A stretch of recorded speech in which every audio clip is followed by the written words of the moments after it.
अस्सलाम वालेकुम गाइस।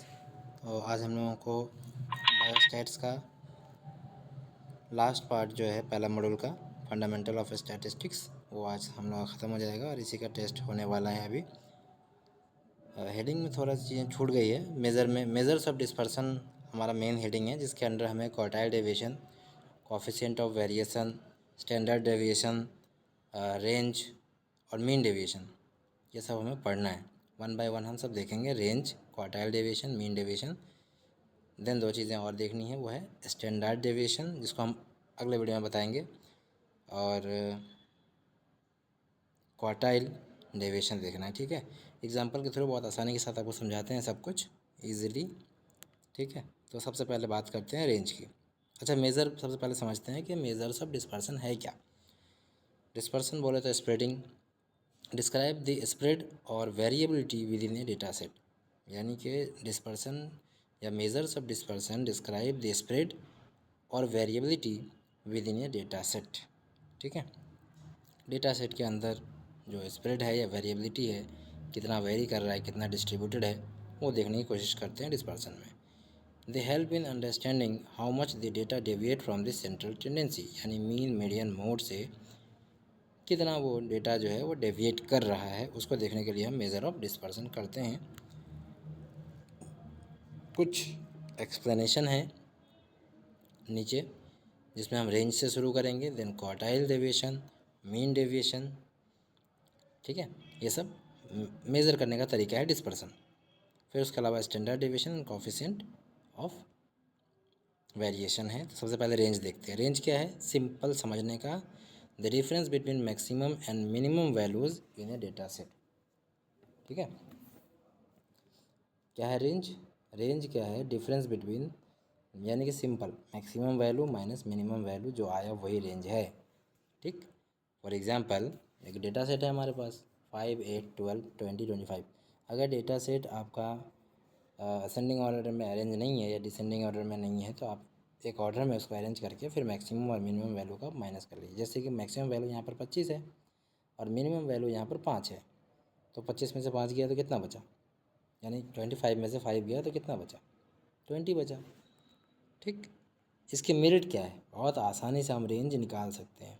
ठीक है, सिंपल टू कैलकुलेट। लिमिटेशन क्या है, ignore all other data points accept extremes.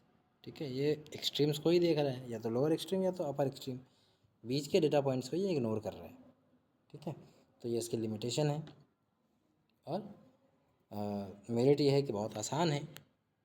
Second one is quartile division. Quartile division मैं आपको नीचे समझाता हूँ, इसको यहाँ पे अभी नहीं समझ में आएगा, थोड़ा सा नीचे हमने इसको एक्सप्लेन किया है। ठीक, अब आते हैं, बात करते हैं मीन डेविएशन की। मीन डेविएशन बोले तो एवरेज डेविएशन भी इसको बोलते हैं। ठीक है, यानी कि the average of the absolute deviation of all data points from A central value, mean या मीडियन जो भी ले लीजिए। ठीक है, आमतौर से मीन की तरफ से हम देखते हैं। ठीक है, जैसे सिंपल है कि average of the absolute deviation of all data points from A central value. Okay, जैसे हमारे पास एक डेटा क्या है, n is the number of data point, x is the mean of the data and xi is the each data point. Formula याद रखने की ज़रूरत नहीं है। आप डेटा सेट देखिए 2, 4, 6, 8, 10, ये हमारा डेटा है। हमको क्या निकालना है, मीन डेविएशन निकालना है। तो हम सबका क्या करेंगे, सबका मीन निकालेंगे। ठीक है, सबका क्या करेंगे, सबका पहले हम मीन निकालेंगे। तो मीन कितना आया हमारा, 6 आया। फिर सारे डेटा पॉइंट में से हम क्या करेंगे, मीन को माइनस करके इसको जोड़ेंगे। जैसे कि 2 में से 6 घटाया, फिर 4 में से 6 घटाया, फिर 6 में से 6 घटाया, फिर 8 में से 6 घटाया, फिर 10 में से 6 घटाया। ठीक है, तो कितना आ रहा है, 4, 2, 0, 2, 4, सबको जोड़ा तो 12 आ गया। ये क्या है, ये डेविएशन है। ठीक है, अब मीन डेविएशन क्या करेंगे हम, जो 12 आया डेविएशन हमारा जो आया, उसको हमने 5 से डिवाइड किया ना, बाई n से हमने डिवाइड किया, तो वैल्यू हमारा आया 2.4। ठीक है, तो मीन डेविएशन कितना हुआ इस डेटा का, 2.4 हुआ। ठीक है, समझ में आया, थोड़ा सा अजीब टाइप का है ये, तो थोड़ा मुश्किल होता है समझने में, वो भी ऑनलाइन समझाना और भी मुश्किल है। बट अगर फिर से मैं एक बार बताऊं तो करना ये है कि जो भी डेटा है उसका हम मीन निकालेंगे। ठीक है, जो भी मीन आएगा उसके जो सिंगल सिंगल वैल्यूज़ हैं उससे घटा देंगे सबको।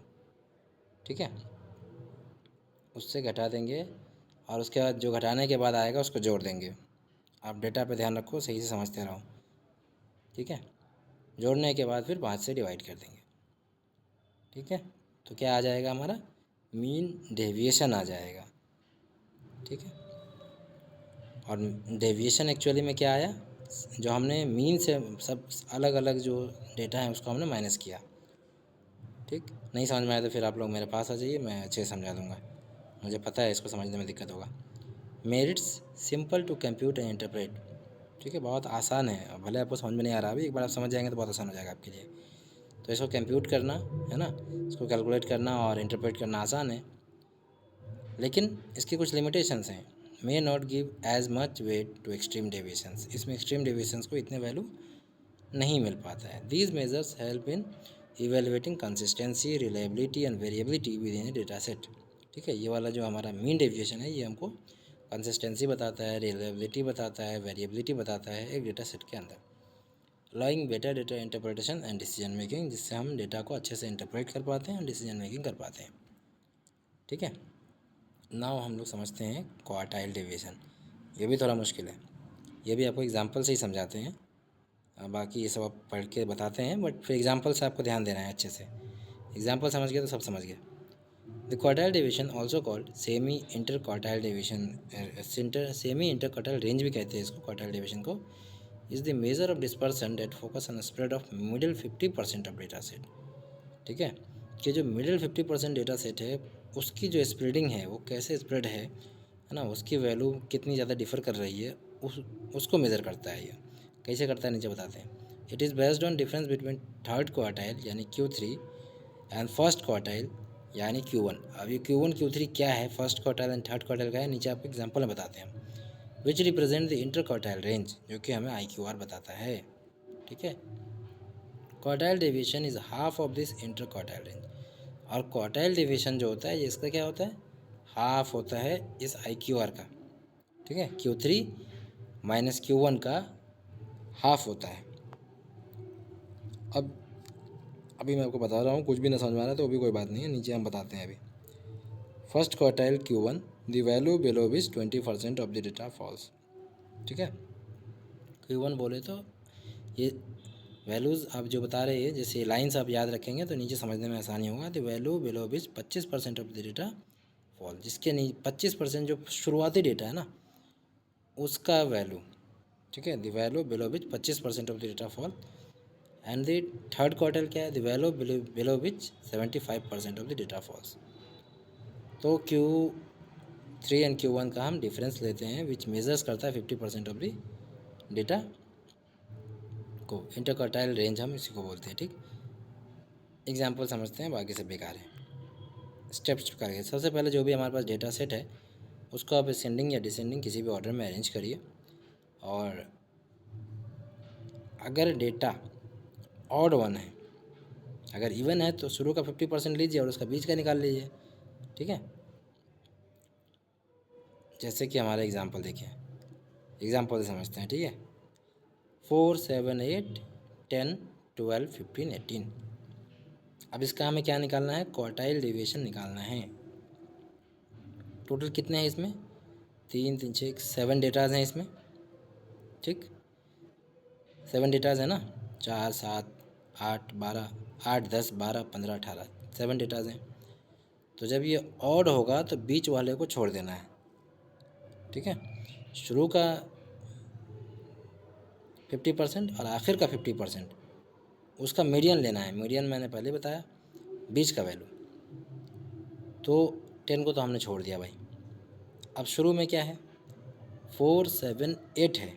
अच्छे से इधर थोड़ा सा भी इधर ध्यान गया तो बहुत मुश्किल से हम लोग को समझ में आया। ये 4 7 8 है, तो 7 बोले तो क्या है फिर इसमें मीडियन है, तो Q1 इज़ 7। ऊपर में आपने नोटिस किया होगा Q1 7 है, या नीचे यहाँ पर दिखाएगा, हाँ ये देखिए Q1 इज़ 7। ठीक, अब Q3 फाइंड करना है, तो Q3 में क्या करना है कि लास्ट का 50% का मीडियन यानी बीच का वैल्यू, ठीक है। अगर इवन डेटा रहा तब तो आधा आधा कर लिया, बात ख़त्म है, लेकिन डेटा ऑड है तो बीच वाले को छोड़ के हमने आगे आगे का काम किया। तो Q3 अगर आप लास्ट का 50% देखेंगे तो Q3 क्या है, 15 है।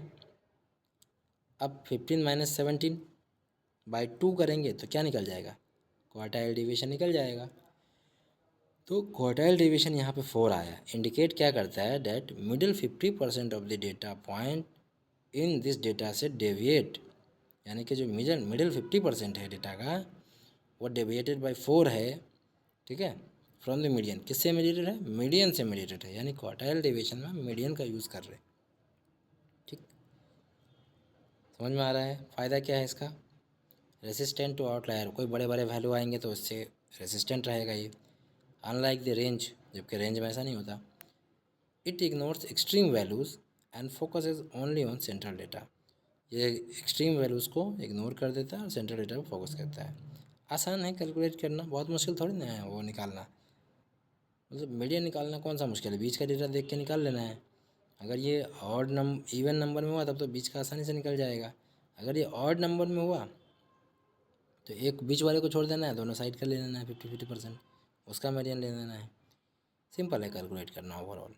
गुड फॉर इसके बाद डेटा जो स्प्रेड डेटा होती है ना, जो असिमेट्रिकल डेटा होते हैं उसके लिए अच्छा है ये, क्योंकि ये प्रोवाइड करती है better measure of spread for non symmetric distribution, ठीक है। इसकी लिमिटेशन क्या है भाई, ignores the extreme 50% of data, ये जो एक्सट्रीम 50% ऑफ डेटा है उसको इग्नोर कर रहा है कि नहीं।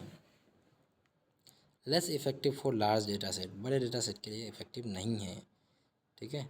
ये सब एग्ज़ाम में आ सकते हैं, आपको याद रखना है। Where more comprehensive measures like standard deviation are preferred, क्या होता है स्टैंडर्ड डेविएशन, वो उसका अगला सा छोटा सा वीडियो बना देंगे हम, इसमें छूट गया है। Quartile deviation is a robust and straight forward measure of variability ideal for data set with outlier और स्केवर डिस्ट्रीब्यूशन, यानी कि क्वार्टाइल डेविएशन आप वहाँ पर यूज़ करेंगे जहाँ पर बहुत ज़्यादा वेरिएबिलिटी हो, आउटलायर्स हो, है ना। अब एक नया टॉपिक है, वो है कोएफिशिएंट ऑफ वेरिएशन। बहुत आसान है, ये फार्मूला देख के दिमाग घूम जाता है, मैथमेटिक्स का फार्मूला सब बेकार लगता है, इसलिए टेंशन नहीं लेने का। सिंपल एक लाइन याद रखना है कि जो CV है यानी कोएफिशिएंट ऑफ वेरिएशन है, ये स्टैटिस्टिकल मेज़र है that describe the ratio of standard deviation to the mean, यानी कि ऊपर में रेशियो ऑफ स्टैंडर्ड डेविएशन, इसको सिग्मा कह रहे हैं, और बटे मीन। एग्जाम्पल से बताते हैं, ये देखिए नीचे एक एग्जाम्पल है, वो देखिए। अब ऊपर के डेटा सेट का मान लीजिए, इसने कहा if A data set had mean of 50, mean कितना बताया 50, एंड स्टैंडर्ड डेविएशन ऑफ कितना बताया, स्टैंडर्ड डेविएशन अभी बताएंगे आपको क्या होता है, लेकिन इसने वैल्यू दिया स्टैंडर्ड डेविएशन का कि 10 है, तो फॉर्मूला में क्या था हमारे, standard deviation by mean of the data set. तो 10/50 इज इक्वल टू, अच्छा परसेंटेज में ऊपर हमने ये भी बताया आपको, ठीक है, या नहीं बताया तो अभी आपको हम बताते हैं कि ये जो हम कोएफिशिएंट ऑफ वेरिएशन निकालते हैं ना, CV निकालते हैं ना, उसको हम परसेंटेज में निकालते हैं, तो 10/50 इंटू 100 करेंगे, ठीक है। आप कैलकुलेट करके देखो 20% आ जाएगा। और इसका क्या मतलब है, CV 20% है, इसका मतलब है that data variability is 20% relative to its mean, ठीक है ना। ये लाइन याद रखना है कि जो डेटा वेरिएबिलिटी है वो 20% रिलेटिव है टू इट्स मीन, उसके मीन के 20% उसकी वेरिएबिलिटी है, 20% वेरी कर रहा है वो मीन से, ठीक है। तो आज के लिए इतना ही। अच्छा थोड़ा सा मैं आपको इसके और फीचर्स, की फीचर्स यानी कि इसके फ़ायदे क्या हैं वो बता देता हूँ। तो CV is unitless, making it ideal for comparing data set with different scales और यूनिट, ठीक है। ये एक्चुअली में यूनिटलेस होता है, डायमेंशनलेस होता है, तो आप डिफरेंट स्केल्स पर इसको और यूनिट से आप कंपेयर कर सकते हैं, है ना। वही वाला बात है कि आलू का आलू से कंपेयर करते हैं, प्याज को प्याज से, लेकिन जो किसी में नहीं है ना, उसको तो आप किसी भी से कंपेयर कर सकते हैं। तो उसी तरह से ये यूनिटलेस होता है, इसकी कोई डायमेंशन नहीं होती। फिर बात आती है इंटरप्रिटेशन की। A higher CV indicates greater variability relative to the mean. अगर CV ज़्यादा आ रहा है तो वेरिएबिलिटी ज़्यादा है, ठीक है, मीन के रिलेशन में, while lower CV suggest less variability. लेकिन अगर CV लोअर है तो इसका मतलब है कि मीन के कंपैरिजन में इसका, मीन के रिलेटिव में, रिलेशन में इसका क्या है, CV सजेस्ट लेस वेरिएबिलिटी, यानी कि वेरिएबिलिटी कम है इसमें, ठीक है। एप्लीकेशन भी देखिए इसका, फाइनेंस में यूज़ होता है टू कंपेयर द रिस्क, ठीक है, of investment with different returns. जब हम कंपेयर करते हैं ना, जो लोग करते होंगे उनको अच्छे से पता होगा, ठीक है, जो लोग इन्वेस्टमेंट करते होंगे उनको पता होगा कि हम इसके रिस्क का यूज़ करके, CV का यूज़ करके क्या कर सकते हैं, रिस्क को हम पता कर सकते हैं, डिफरेंट रिटर्न्स किसके क्या आ रहे हैं नहीं आ रहे हैं। साइंस एंड मेडिसिन में भी इसका यूज़ होता है ना, किस चीज़ के लिए, कंसिस्टेंसी देखने के लिए, to assess consistency in measurements and quality control, quality control के लिए भी यूज़ होता है ये, to evaluate the stability of production processes, ठीक है, स्टेबिलिटी ऑफ प्रोडक्शन प्रोसेस को हम देखते हैं कि प्रोडक्शन प्रोसेस कितना स्टेबल है। एग्जांपल्स मैंने आपको बताया, एक चीज़ सिर्फ रह गई, वो है स्टैंडर्ड डेविएशन, वो मैं आपको बता दूंगा, 5 मिनट का वीडियो होगा वो, और उसके बाद आपका मॉड्यूल ख़त्म हो गया। Get ready for the test, इंशाल्लाह ऑल द बेस्ट, सब लोग अच्छा से अच्छा करें।